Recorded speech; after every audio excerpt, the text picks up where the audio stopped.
नमस्कार देवी और सज्जनों, स्वागत है आपकी एक और नई कहानी में। आज की कहानी का शीर्षक है सच्चे साथी।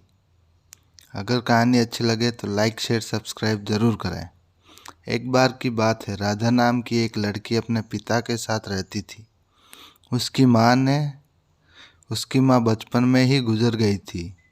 वह अपने घर का काम करती, फिर कॉलेज जाती। कॉलेज जाते समय वह रोज़ रास्ते में एक जगह पक्षियों को दाना डालती थी। उसके घर में भी 2 पक्षी थे, उनको भी वह रोज़ दाना डालती थी। एक दिन उसको पक्षियों को दाना डालते जमींदार के बेटे ने देख लिया।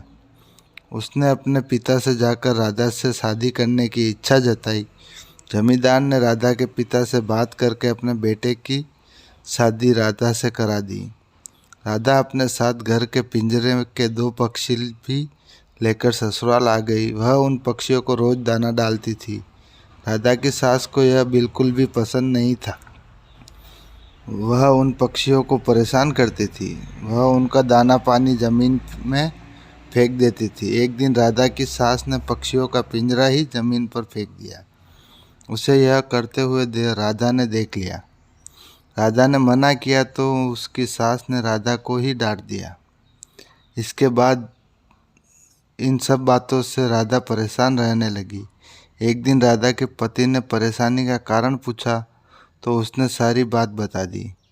उसके पति ने राधा को पक्षियों की भलाई के लिए उनको पार्क में छोड़ने की सलाह दी। अपने पति के कहने पर राधा ने उन दोनों पक्षियों को बाकी के पक्षियों के साथ पार्क में छोड़ दिया। वह उनको कभी कभी दाना देने पार्क में जाती थी। अब सभी पार्क के पक्षी राधा के अच्छे मित्र बन गए थे। पक्षी अब राधा के घर पर भी आने लगे। राधा की सास को जब यह पता चला तो वह गुस्सा हुई। वह राधा को उसके मायके छोड़ने के लिए उसके साथ लेकर गई। रास्ते में कुछ चोरों ने राधा की सास के गहने चुराने की कोशिश की।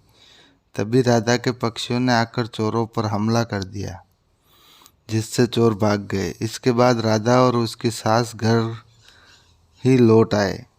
अब राधा की सास की सोच पक्षियों के प्रति बदल चुकी थी।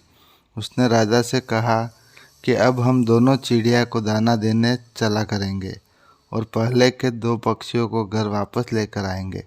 यह बात सुनकर राधा बहुत खुश हुई। इस कहानी से हमें यह सीख मिलती है कि हमें जानवरों से अच्छा व्यवहार करना चाहिए।